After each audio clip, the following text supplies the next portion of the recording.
Hello, everybody, and welcome to episode 27 of On Air. Today, we are joined by Holly Jerger and Andres Payan Estrada, the curators of the Craft Contemporary, which is located in Los Angeles. Today, we are getting a special tour of their current exhibition, The Body, the Object, the Other. Our own current artist in residence, Cammie Staros, is featured in their exhibition. And because of this very unique situation we all find ourselves in this current moment, we were actually able to have one of Cammie's pieces that is in the Craft Contemporary also show in the Lux virtual exhibition now on our Lux app. And it's actually behind Holly. Thanks for showing that, Holly. Which is Cammie's piece called Will. What is so great about collaborating on today's episode with the Craft Contemporary is that it truly gives us a very unique look at how art and our interactions and perspectives change based on the contextualization.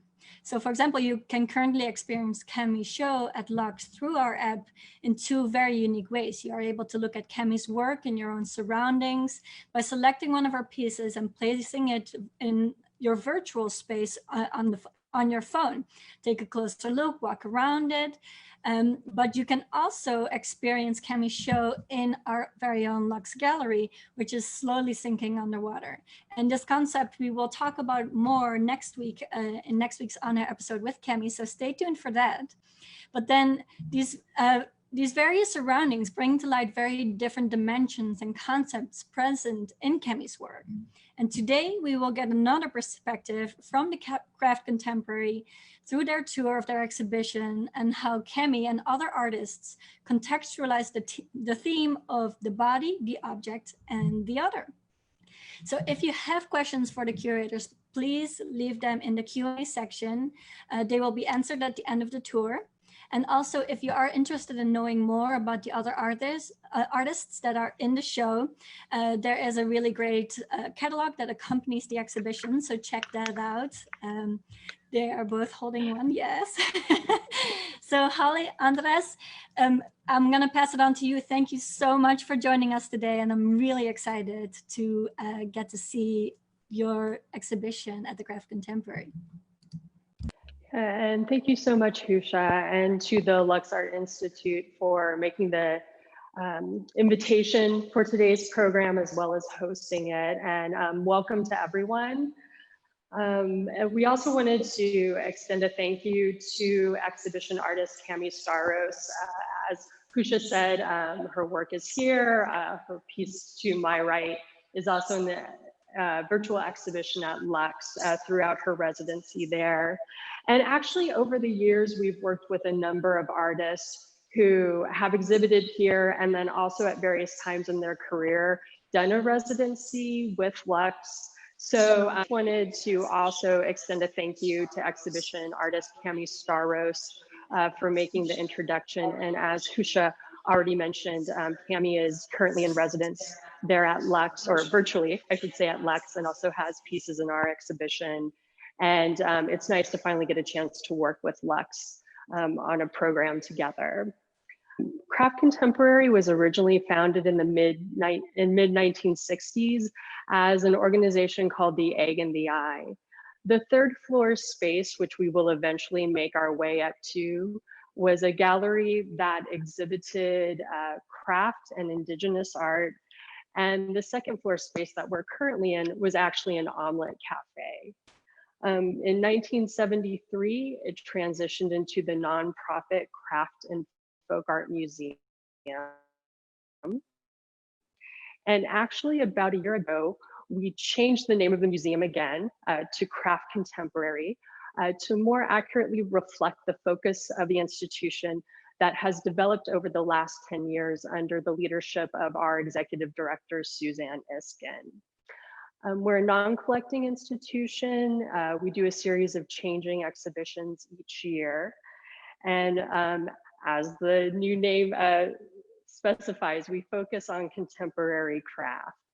We look at craft pretty broadly.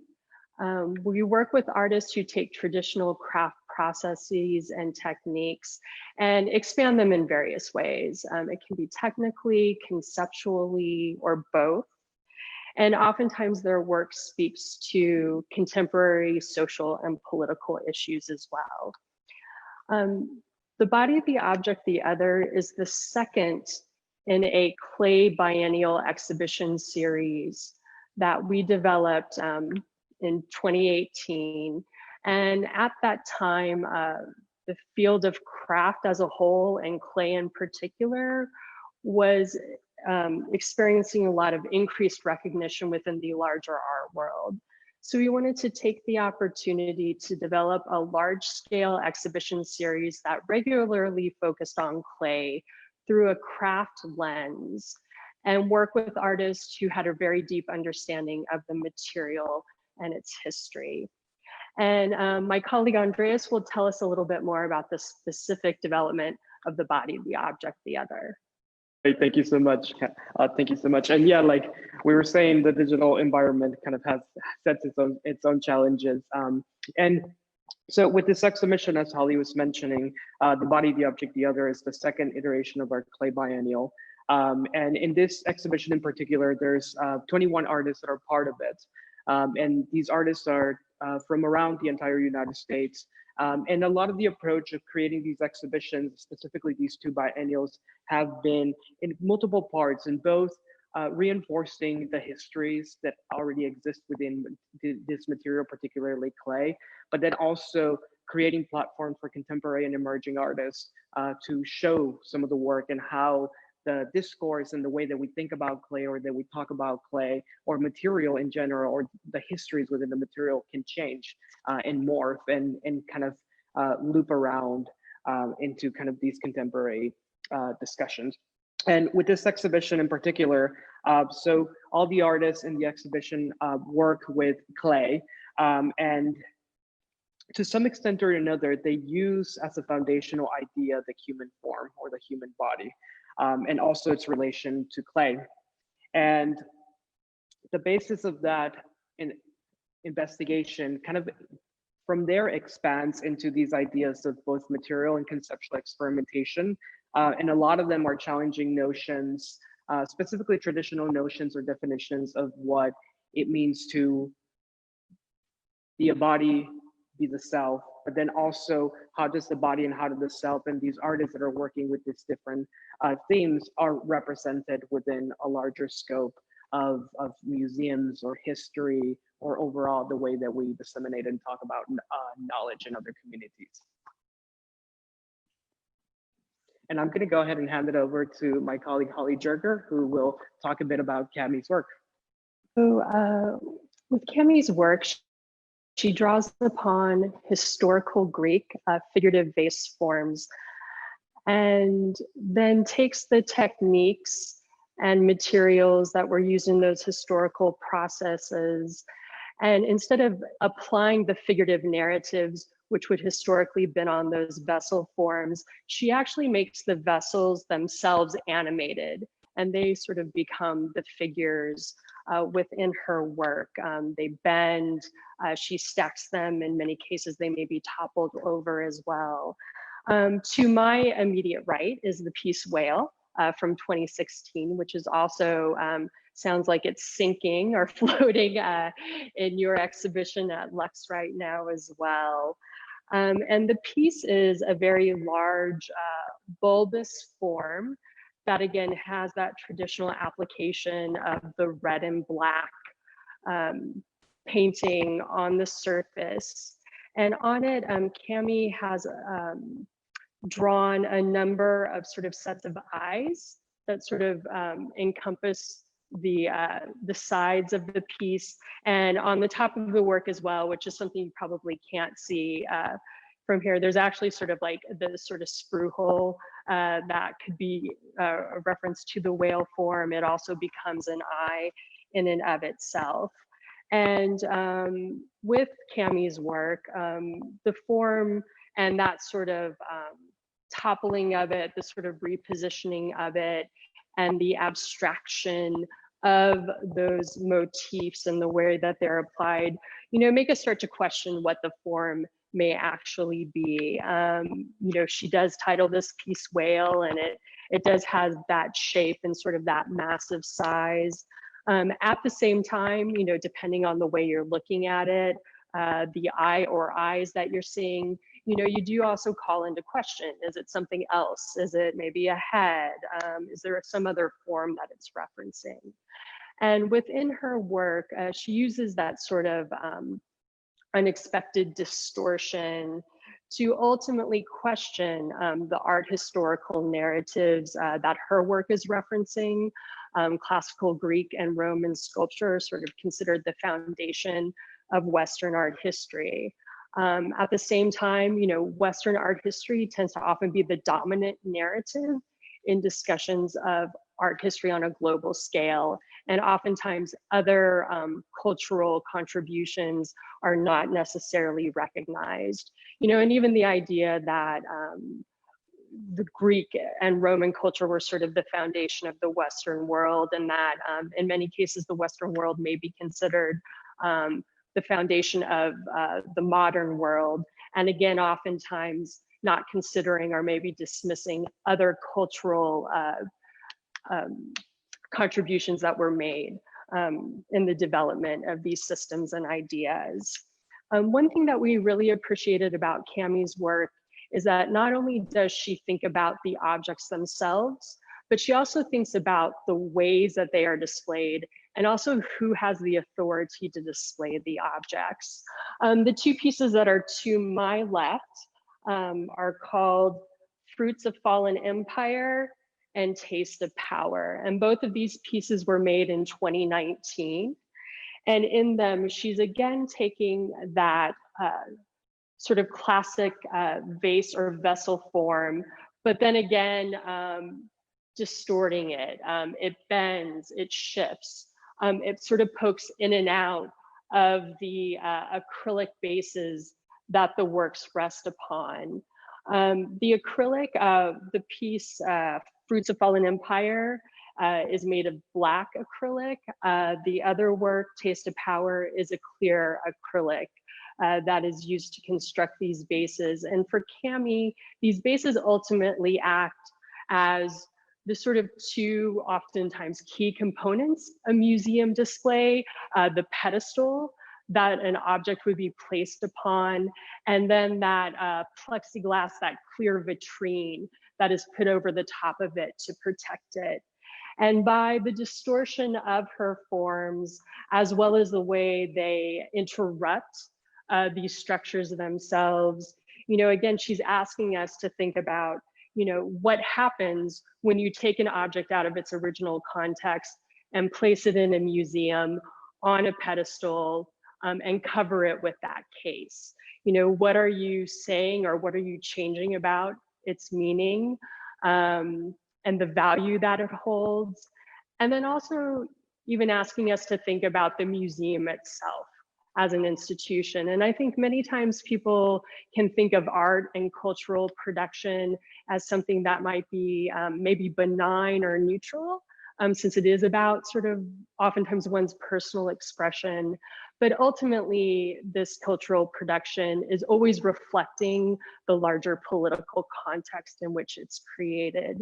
So by kind of shifting these things and catching us a little off guard when we interact with the objects that she's making, she's also asking us to question these larger systems and acknowledging that museums themselves are authoritative institutions and are oftentimes a part of perpetuating these narratives that she's looking at and deconstructing. And I think we'll move to another artist in the show named Gerardo Monte Rubio.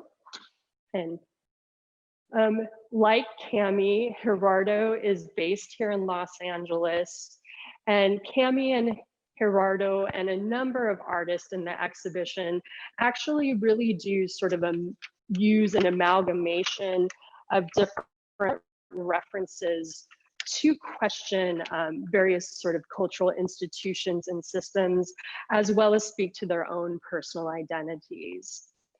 Gerardo heads the ceramic program down at Long Beach City College.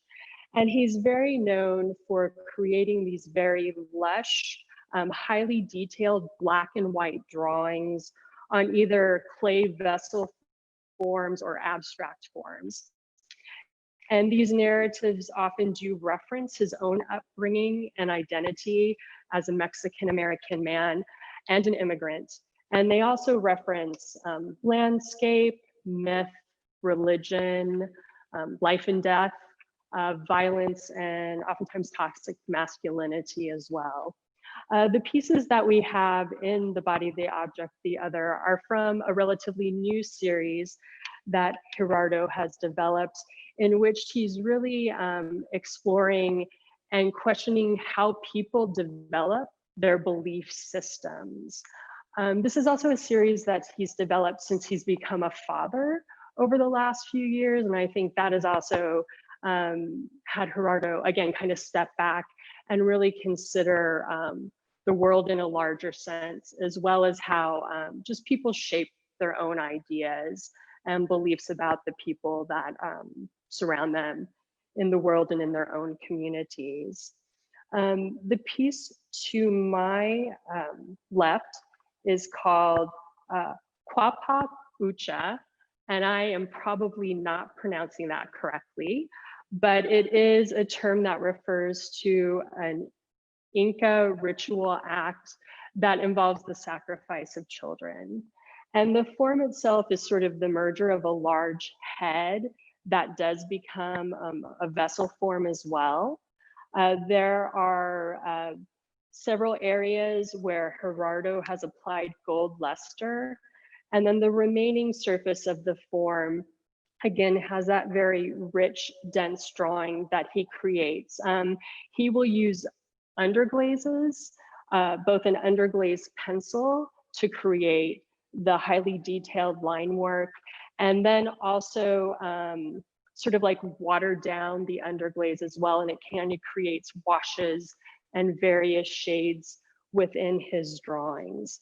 And on this form, the drawing depicts a very lush landscape. It has plants and mushrooms and trees within it. And then also sort of around the side and then towards the back of the piece, there are children that are depicted and they appear to be sleeping. So with these works in this new series, Gerardo has taken what used to be maybe vessel or more abstracted forms and become more specific in the forms themselves. So I think you might be able to at least maybe see one other piece to the side of this work that is the form of a jaguar. You might even be able to catch a bit of a Virgin of Guadalupe that's also represented. So with these forms, he's looking at different religions that are indigenous to either Central or South America, and also Catholicism, and then imparting the drawings and the narratives onto them. And with that, he's really thinking about, again, how are these systems created? Who holds the power within these belief systems? And who does that power ultimately protect or maybe not protect within the community as well? And then I think we will now move to artist Alex Anderson. All right, so I'm gonna head on over there.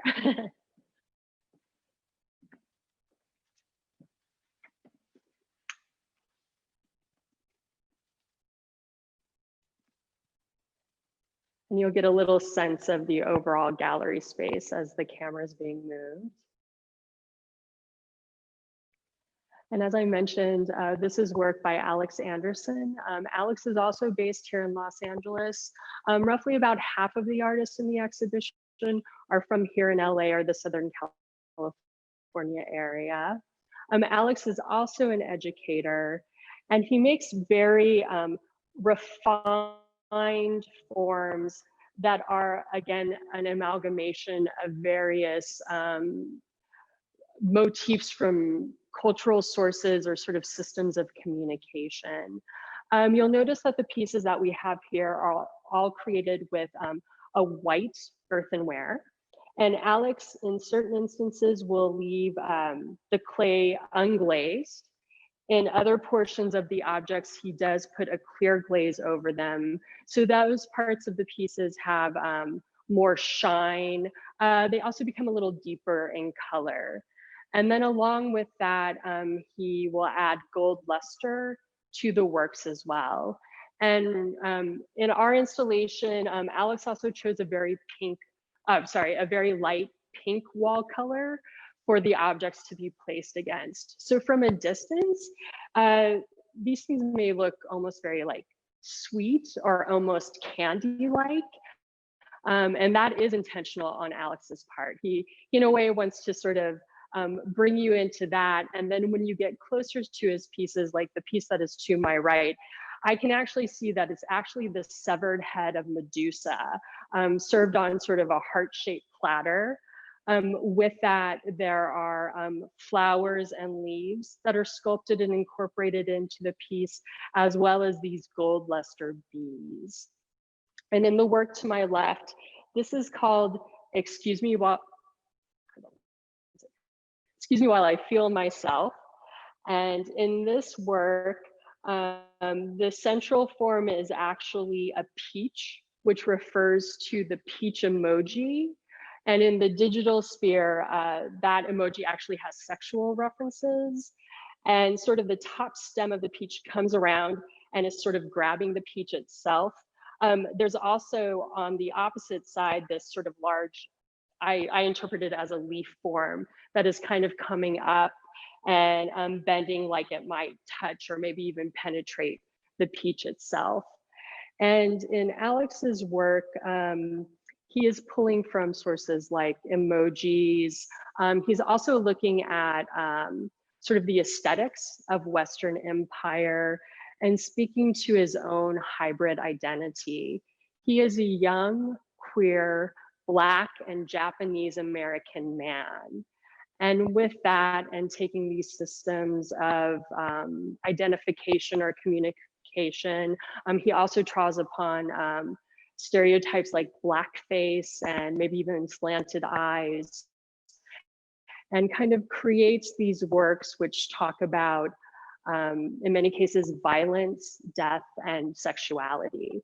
So again, pulling from this aesthetic that is often maybe thought of as grand or royal, powerful, but then morphing it with all these other references so that he can almost create his own language to speak to himself and the larger world in which he lives.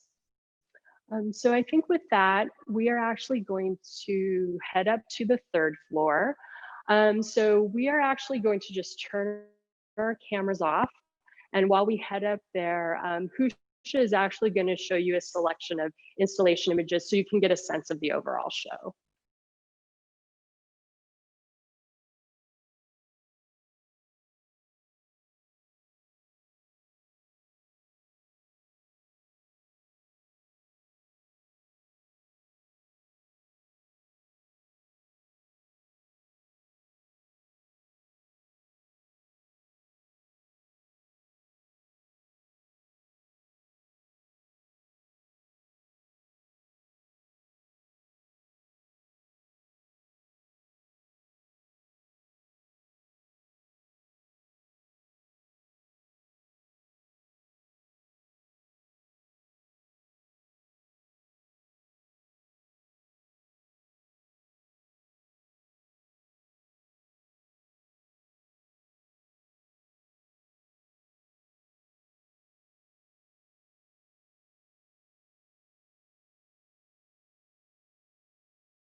All right, hello everyone, welcome back. So through the magic of the digital space, we're now in a different part of our gallery of the museum. We're in the third floor gallery space, which is actually one of the larger spaces that we have at the museum. And for this exhibition in particular, it is the space that holds some of the larger, so one of the collections and some of the larger work in the exhibition, and also some installations. And the next artist that we're going to be talking about is the one that the camera is focused on right now, which is Raven Half Moon. And Raven Half Moon is a Native American artist, and she is a citizen of the Caddo Nation, which is located in Finger, Oklahoma. And the works that are part of this exhibition are some of her monumental pieces, which you can see right now. And what's really important or really interesting about the way that these are constructed is actually the technique that Raven is using to create these. And what you can see right here with this zoom is you can see a bit of the technique, which is actually an ancient Caddo technique that is layering rounded forms in a sort of coil technique that is able to slowly construct and snake the entire infrastructure. So if you were to think about it, all of this is created with strips or coils of clay that are slowly building around in order to create this entire structure. And one of the things that is really important about her work that talks a little bit about what I was just mentioning with the technique is that there is that idea of this being an ancient Caddo technique that the artist is using. And what's really important about that, and something that a few other artists in the exhibition are tapping a little bit with their work, is the idea of, what happens when you pass on knowledge, and specifically when you pass on body language and body memory. So kind of thinking about craft, there is this lineage and this history of the passing of knowledge of how to make something that a lot of times happens within sort of cultural spheres. And with these techniques particularly, and you can see another one of Raven Half Moon's pieces on my right, which is more of a totem-like structure, and it's a little taller than me, about 5'7", so that gives you a bit of an idea of how big this is. And that's kind of when both the technique of how these are created and the gesture of leaving the imprint of your hand and the artist's hand, and in this case of Raven's hand, a Native American woman creating these structures, that her imprint is now permanently gestured in these monumental pieces, which is a really important thing to think about in terms of the idea that these pieces are loud, are big, and there's that connection to her community as a way to speak about both the invisibility, the erasure, and also the marginalization of underrepresented communities, particularly with Raven's work of the Native American community. And what you'll also see in these pieces is the name of Raven painted across in black glaze over these works. And a lot of that also speaks a bit about this idea of representation and the acknowledgement of a person, of a community, which is kind of unapologetically kind of painted across. So you know this is Raven Half Moons, and you know that there is that connection to the community and to who she is and her history, which is really important. And also, you will see with these pieces, particularly these two that we have in this exhibition, we actually have a third one very similar, is you do see the representation of a face. And this representation of the face is multiplied in this kind of like different fragments. So in a way, they create these like very powerful and at the same time haunting images that command your attention when the presence of a room.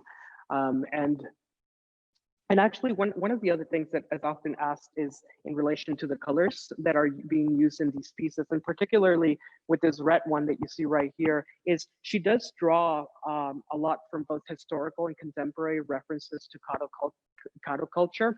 And specifically with the red, there's a lot of associations to red and the meaning of red within Caddo culture, either resembling a wound or war, or a lot of times red is actually also associated to earth. So kind of that loop, that connection back into earthness and the materiality of these pieces that you see right here. And actually, the next piece that we're going to be seeing is the work by artist Nikki Green, who we're going to be focusing on in a minute. And you get a slow kind of little gallery sneak peek of another artist, Megan Smythe, right over there.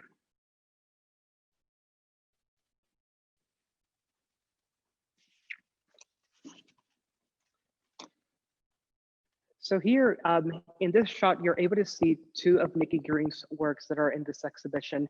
And like I mentioned with Raven Half Moons, this gallery space holds some of the more monumental pieces, as you can see with these two quite large pieces by Nikki Green.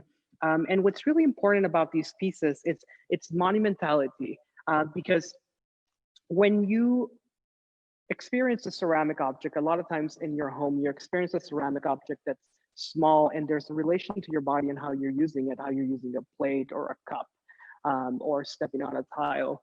But with these, there's also the reference to this kind of more extended relationship that we have with ceramics. And these two in particular, one of them is titled The Porous Sea Tub, and also the other one is The Porous Sea Tank.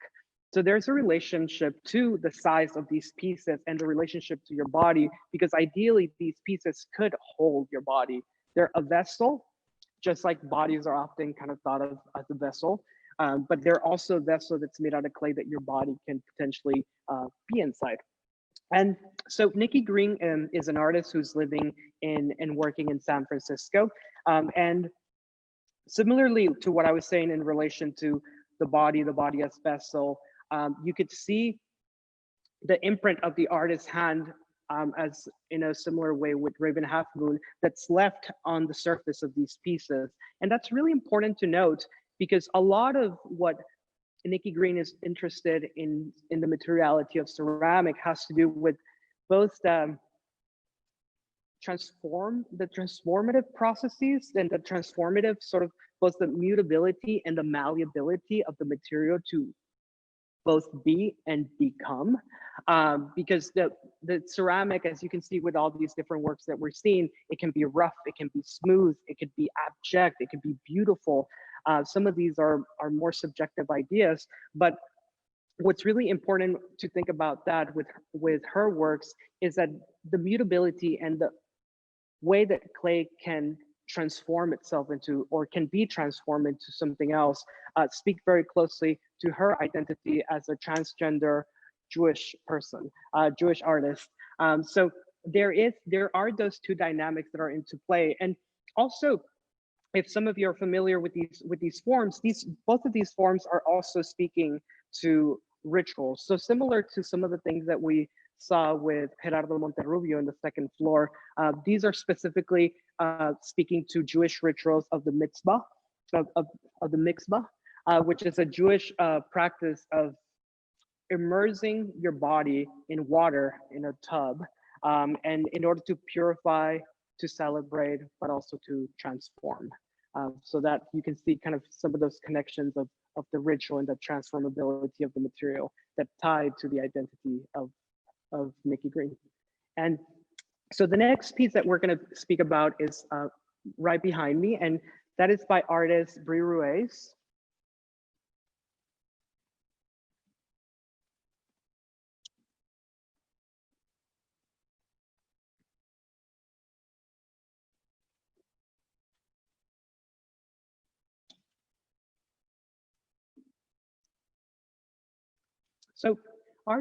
So Brie lives and works in Brooklyn in New York.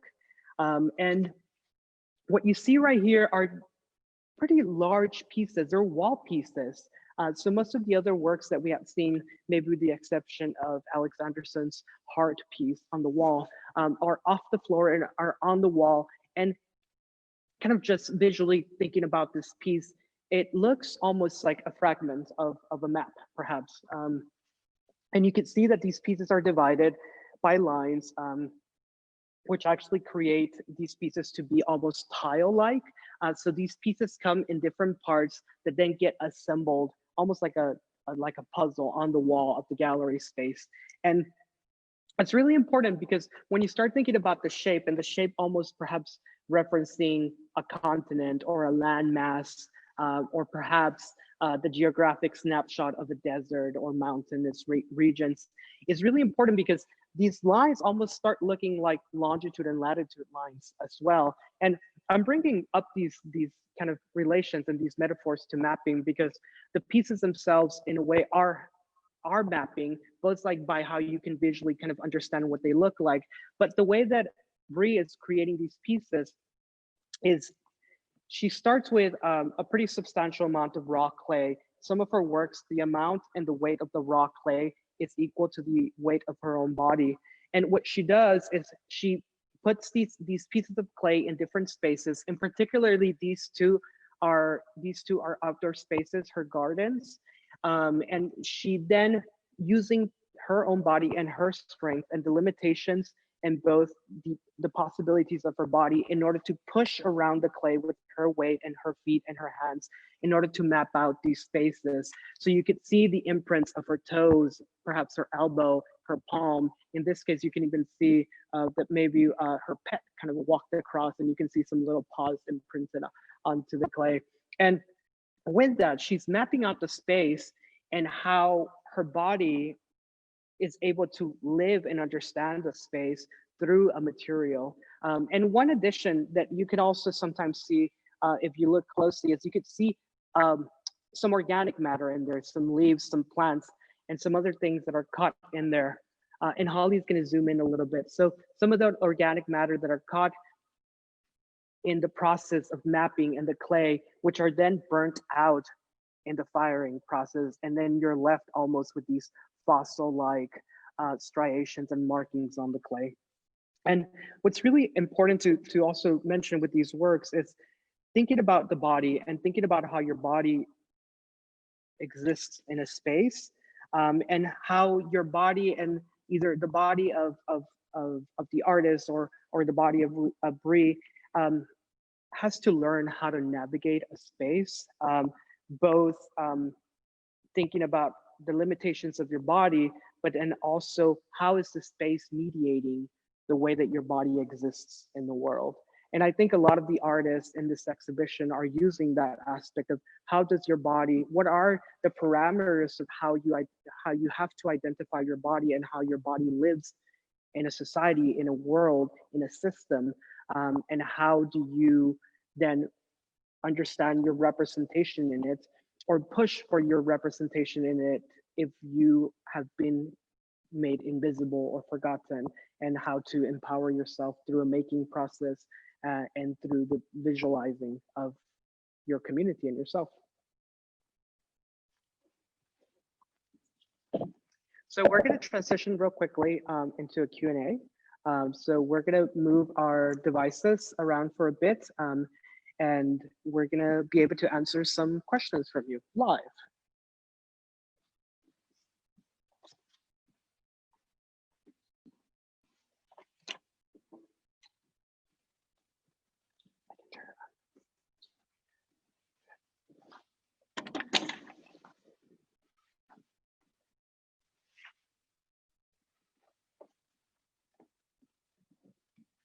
So my colleague Holly Jerger is going to be joining us in the other iPad.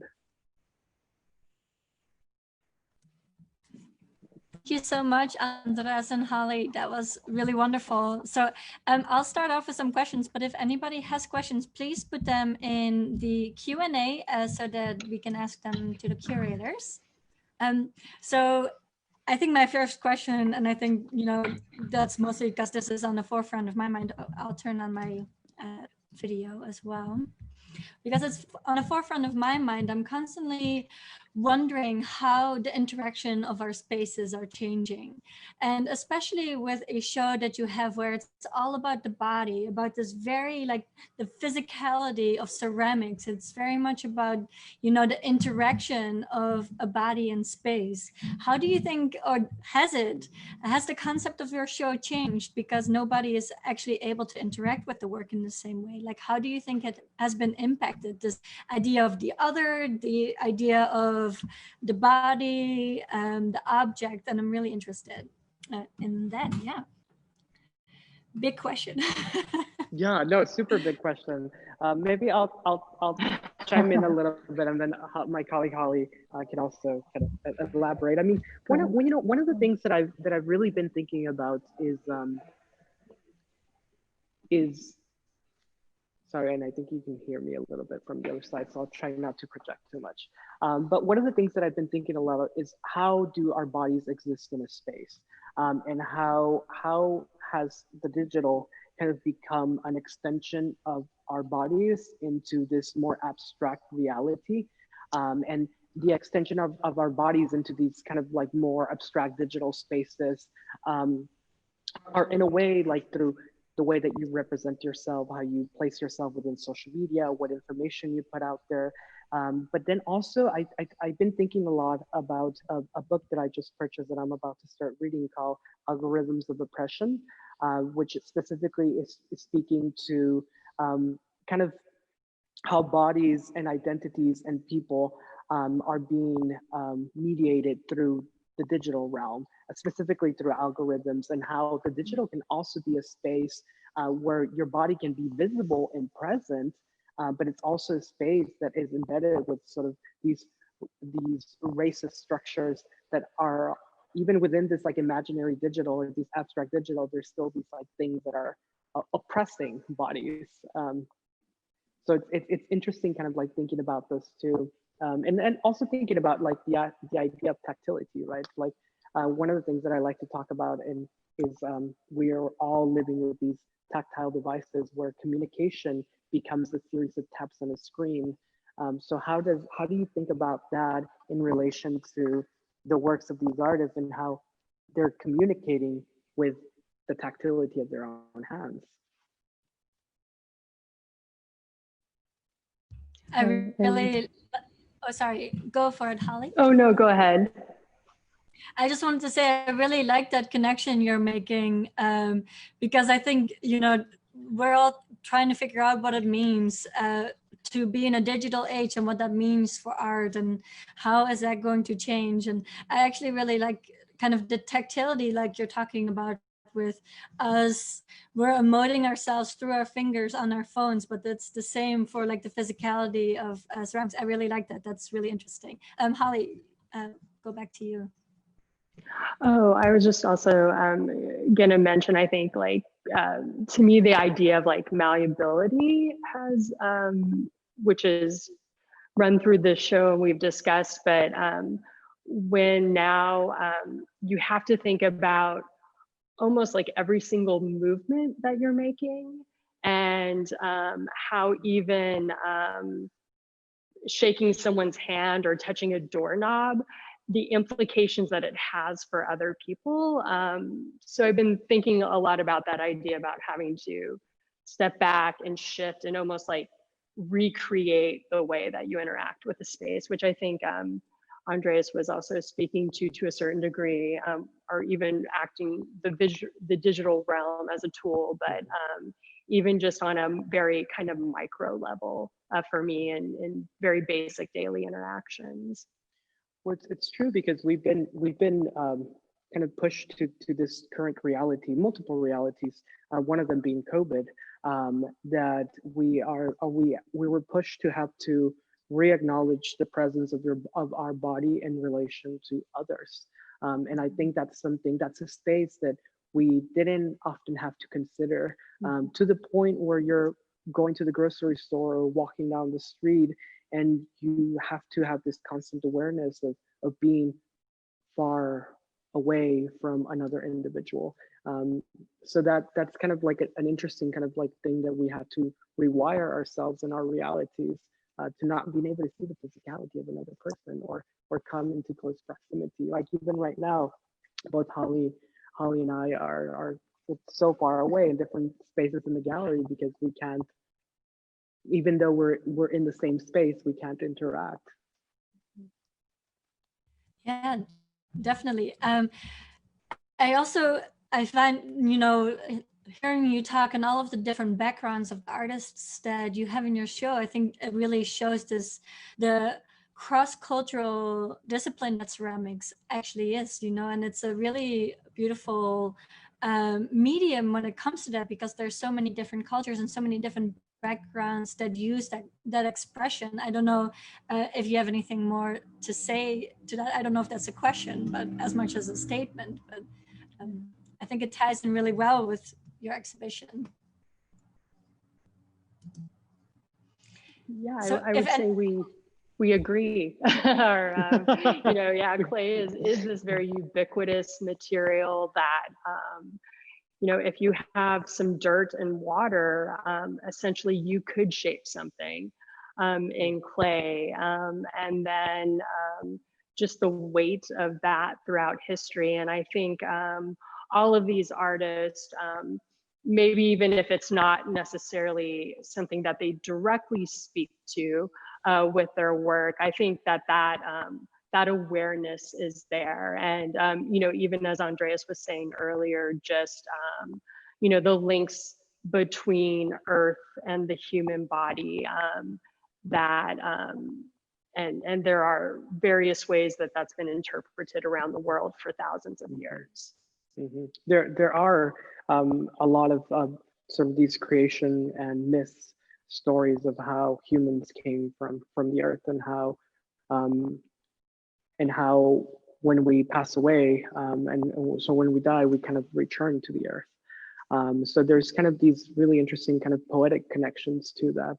And also another connection that makes me think about that, and when we were talking about malleability, is that in a way the clay holds a memory, and the clay is both being formed by the imprint of your body and retaining that memory. So it's both being formed and sort of registering your body at the same time. So it's interesting how these kind of happen in tangent or in parallel, of becoming and being. Yeah, definitely. And I think, you know, that ties into another topic that, you know, with some of the other artists that are in your show and with Cammie, we'll be talking about later on AiR, which is like the concept of around the anthropomorphized vessel, and kind of, again, that imprint of the body, the memory, the, you know, which is really fascinating. I won't get into that too much since we'll do another episode, but I don't know if you had any thoughts that you wanted to contribute to that. My questions are not questions, they're just like, what do you think?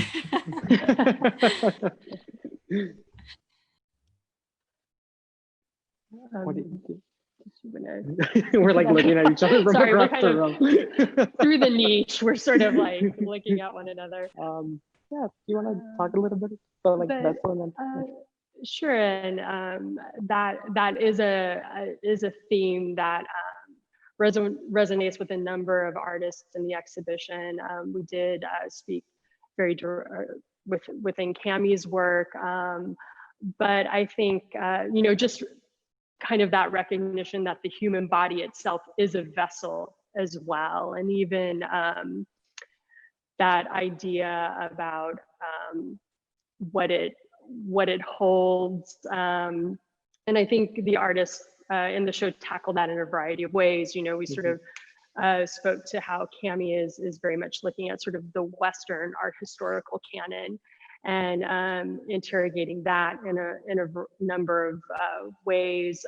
Other artists in the show may be looking specifically at sort of the connections that are made between the vessel and the female body, and what that means in terms of maybe the objectifying of the female body, looking at it as sort of this container for reproduction, and what other you know, purposes do those sort of associations have within a larger political discourse. Another artist in the show whose work is kind of behind me, Anders Ruwald, who is Danish. I'm forgetting the specific Danish word. I'm not sure if you remember it, Andreas, but the word for like skull and our head and vessel are very similar. So even just, you know, it's not just our bodies ourselves, but our heads and our sort of centers of thought and emotion that are contained within these vessels as well, and sort of the various ways he kind of layers that into his work. I'm not sure if I can't quite remember the specific word. Yeah, I can't remember. I know it was similar to school, something like that. Skull, like skull, Yeah. and I think Which references both the skull, the head of the vessel, and then the vessel as a form, and then also the vessel as a ceramic vessel. So we have a question from one of the audience members. As curators, what, if any, unique surprises did you encounter while installing and placing the work? And or were there any interesting surprises with certain works interacting with other pieces? Well, ceramic works are very heavy to place, so it definitely, in the physical terms of the show, you know, I think we learned a lot, and we have a really great team of preparators who we work with, and just, you know, a lot of times, I mean, for the folks who are local, we do usually have the opportunity to make in-person studio visits and we can see the actual work, but in certain instances, again, we're kind of interacting through the digital realm where you may be doing things through photographs or, you know, maybe FaceTimes or now Zooms in an artist studio visit. But between the two of us, we may or may not have seen works in person. And I think until you get them here, and even when you do, you see them typically in the context of the artist studio space and the parameters and size of their space, all the other things that they're interacting with. So it definitely changes once it gets here into the gallery. And you know, you try to think through those things as much as you can beforehand, but I think you have to leave yourself open to those oftentimes very kind of unconscious conversations that works have that, you know, until you get them in the space together, you may not always really realize.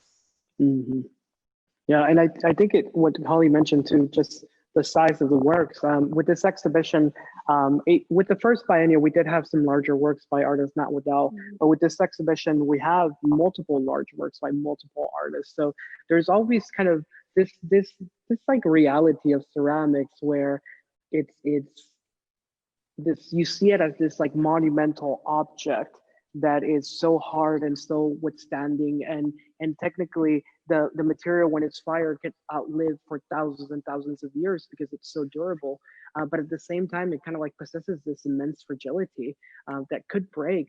So there's kind of these like dualities that you have to acknowledge when you're working with objects this big, where it's like this big, it's heavy, it's difficult to move, but it can also break so easily.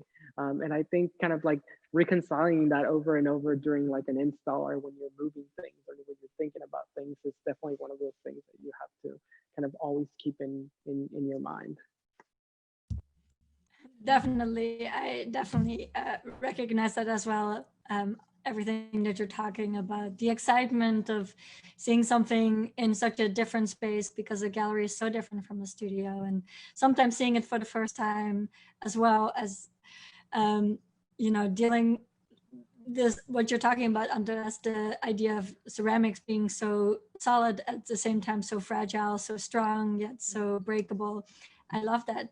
I think that is it for today. Thank you both so much for showing us your space and for telling us more about some of the artists. And like I said before, if you want to know more about the artists or want to take a closer look at the works, go to Craft Contemporary's website, check out their catalog and see who is all there. Holly, Andres, thank you so much for today, for showing us, for sharing your time, and everybody at home, thank you as well. And we'll see you next week. Absolutely. Thank you so much, Rusha. And thanks to everyone who attended.